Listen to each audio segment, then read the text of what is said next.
Hi, this is Tim of the 1916 Company. Welcome and thanks for logging on. If you love this watch, email Team Mosso at the1916company.com for purchase, pricing, and availability questions about this watch. Today we're discussing a model launched back in 2015 from Laurent Ferrier. This is the Galet Square. Now, the Galet Square came out and became the company's first foray into stainless steel watchmaking, and that's exactly what we have right here.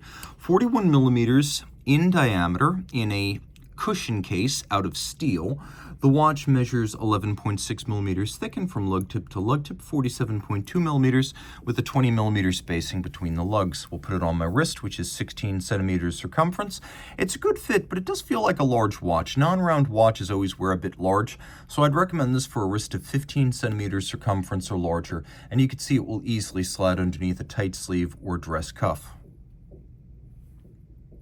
The strap is a fascinating small rectangular scale alligator leather, a cut we do not see often, so it gives it a different look. Dark blue semi-gloss, a little bit of bolstering to add thickness, a monotone stitch, a folded edge on the bottom, Alcantara, a super high-end synthetic suede associated with race cars to remind you that Laurent Ferrier, the man, was once an avid and talented race car driver. We have a Laurent Ferrier pin buckle with a fluid form, and then a gentle cushion case with lugs that come to a little bit of a teardrop undertuck and are quite starkly broken out from the case band. The rest of the design is rather reminiscent of a Panerai Radimir. It is a cushion case with a tiered domed bezel on a mid-case profile. We have a vintage-inspired domed and unbranded crown with a little bit of countersink into the case band so it doesn't stick out too much.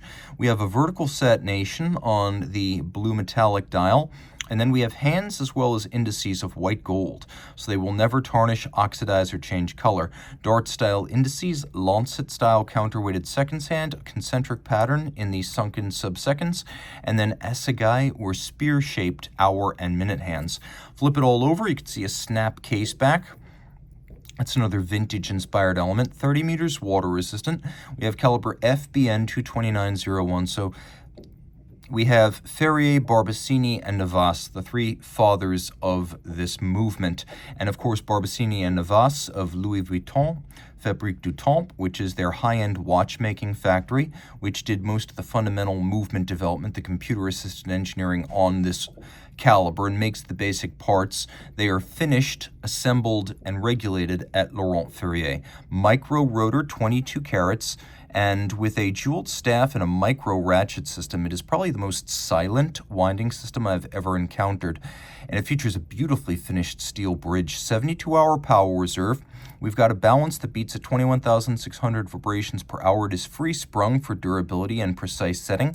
You can see it uses an overcoil hairspring, so it's positionally agnostic in terms of how well it keeps time in different orientations. And it has been adjusted to 6 positions, something featured on many earlier examples of the Galet micro rotor, but not more recent ones. The Besançon Observatory Chronometer Certificate from France, which comes with this watch, attesting to its performance in the test, not as a bare movement, but as a fully assembled watch. So free-sprung overcoil, 3 Hertz beat rate, and we've got a double direct impulse escapement system like the Breguet natural escapement. So we have 2 wheels, but no Swiss lever. And the little crenellated nickel phosphorus wheels, which you can see down below my finger, they impulse the balance going to and fro, only in its direction of travel, improving power reserve, chronometry, and also reducing maintenance requirements. There's a silicon blocker lever that stops the wheel that is not currently in the process of impulsing. Finish is world-class, among the best, short of Grubel Forsey and something like Romain Gauthier. I would say it is near the best. We have 1, 2, 3, 4, 5, 6, 7, 8 interior angles where bevels meet in sharp creases. 4 of them on the interior of this tiny skeletonized steel and black polished balance cocks. That is a deeply impressive component. You'll note that all of the jewel and screw sinks also feature a rich beveling. We have lovely abrasive wheel Côte de Genève, black polish or mirror finished steel in abundance. You can see it turning black as I tilt it through the light.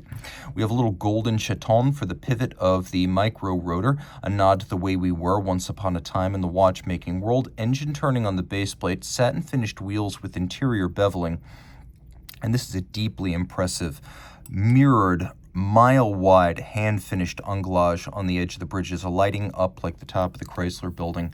If you love this watch, reach out to Team Mosso at the 1916company.com for purchase and pricing details.